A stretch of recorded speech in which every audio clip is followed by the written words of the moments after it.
इससे पहली वीडियो में मैंने आपको बताया था जिस प्रकार पहले ऋषि मुनि हमारे गायत्री मंत्र के जाप करके लाभ उठा सकते हैं, वैसे ही हम आज भी गायत्री मंत्र के जाप करके लाभ उठा सकते हैं। और उदाहरण भी दिया था कि जैसे कुछ प्रकृति से हमें पहले प्राप्त हो रहा था, जैसे पानी पहले प्यासी की प्यास बुझाता था, ऐसे ही पानी आज भी प्यासी की प्यास बुझाता है।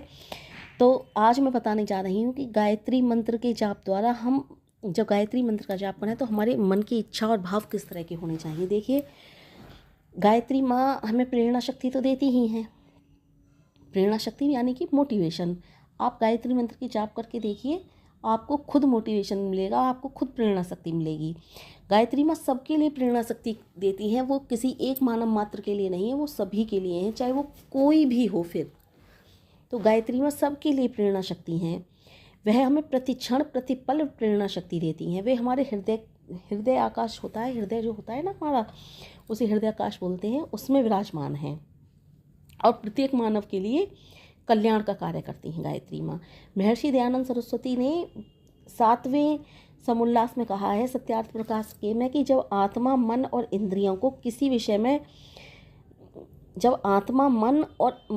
की इंद्रियों को किस विषय में लगता है, चोरी आदि बुरी बातों को छोड़कर परोपकार आदि बात करने का जिस क्षण से आरंभ करता है मनुष्य, उसी समय जीव की इच्छा ज्ञान आदि उसी इच्छित विषय पर झुक जाती है और उसी क्षण आत्मा के भीतर से बुरे काम करने और भय शंका लज्जा तथा अच्छे कामों को करने में अभय निष्ठता और आनंदोत्साहत उठता है। यह जीवात्मा की ओर से नहीं किंतु परमात्मा की ओर से है। तो इसका तात्पर्य जो है वो इस प्रकार है कि जब आत्मा और मन किसी भी तरह से, हमारा मन और इंद्रियां किसी भी तरह से किसी विषय में नहीं लगती, चोरियाँ जब तक नहीं लगती हैं जब तक चोरी करता है मनुष्य, बुरी बातों में फंसता है मनुष्य। लेकिन जैसे ही चोरी और बुरी बातों को छोड़ने लगता है, उसके अंदर की भी अंतरात्मा उसे आवाज़ देती है, अरे तू ये क्या कर रहा है, गलत कर रहा है। तब है किसी के साथ अच्छा करने लगता है, किसी के साथ परोपकार करने लगता है। और जिस क्षण से वह अच्छा करने लगता है, परोपकार करने लगता है ना, उसी समय से जीव के अंदर ज्ञान अर्जित हो जाता है और उसकी इच्छाएं ज्ञान पर प्रभु की तरफ जुड़ने लगती हैं।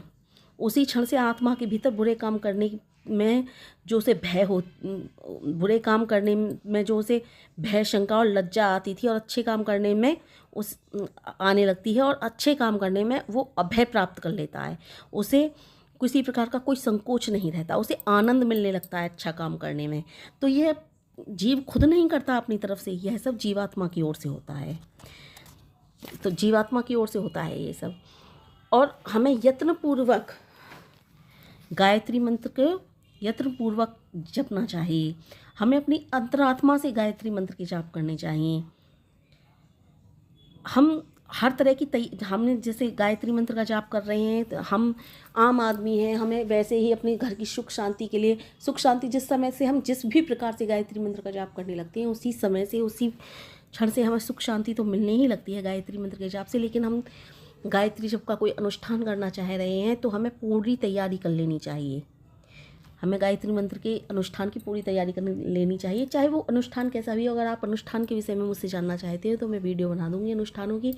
अनुष्ठानों में कुछ नहीं है, बस गायत्री मंत्र जो आपने संकल्प लिया है वही संकल्प पूरे करने होते हैं कि हमें इस प्रकार से गायत्री मंत्र के जाप जपने हैं। लेकिन मैं तो कहूँगी जितनी भी आप आसानी से गायत्री मंत्र के जाप जपें, उतनी ही आसानी से आप गायत्री मंत्र के जाप जपें। अनुष्ठान वगैरह हम उन व्यक्तियों को करना चाहिए जो बिल्कुल निरोगी काया हैं, जिनको घर की गृहस्थी की कोई टेंशन नहीं है, जो बिल्कुल खाली होते हैं। और वे कौन होते हैं?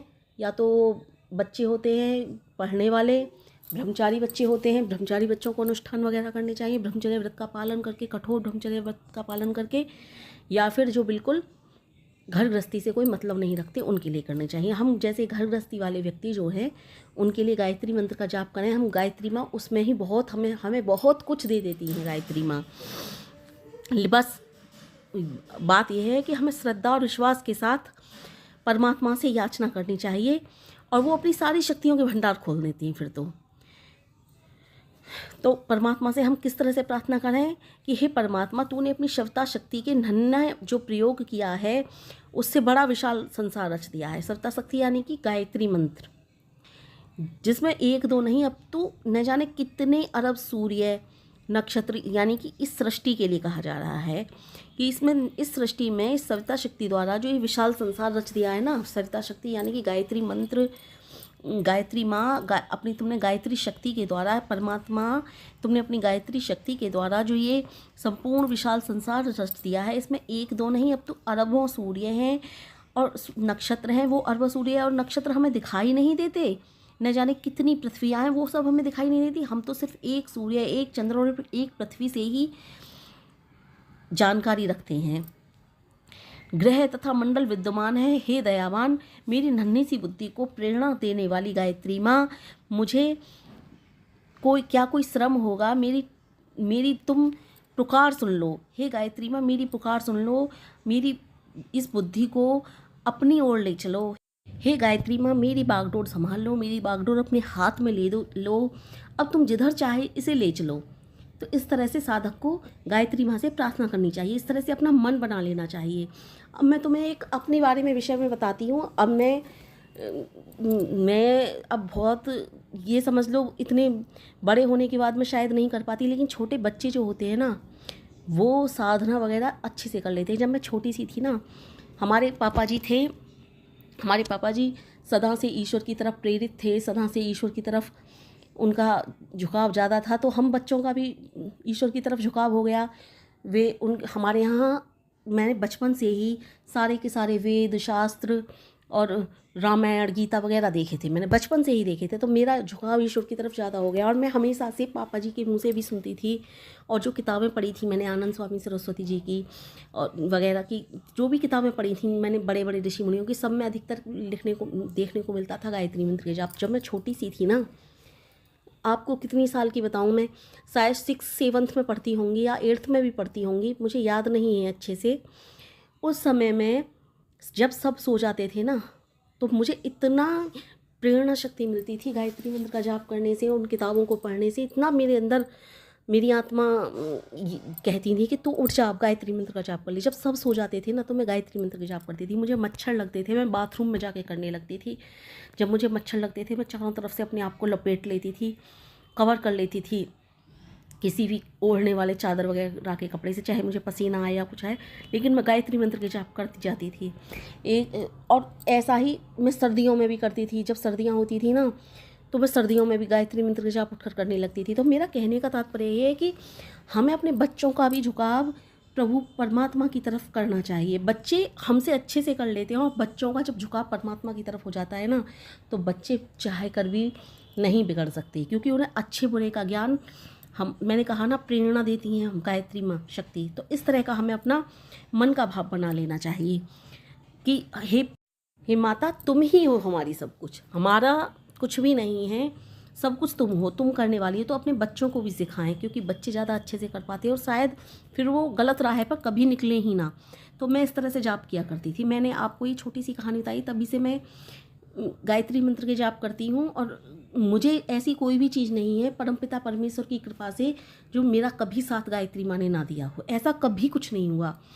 तो मैं बस यही कहना चाहती हूँ, अपने बच्चों को प्रेरित कीजिए। बच्चे तो कठिन से कठिन तपस्या भी कर लेते हैं, बच्चों को हर तरह की बातों से अवगत कराइए, अच्छे बुरे का ज्ञान उन्हें होना चाहिए, ताकि वो अच्छी राह पर निकले। गायत्री मंत्र के जाप कराइए। अंत में मैं यही कहना चाहूँगी कि आपकी जो भावना होनी चाहिए वो इस तरह की होनी चाहिए। दर पर तेरे आन खड़े हैं बने सवालिया नाथ, तुझ बिन अपना न कोई है, अब लाज तिहारे हाथ।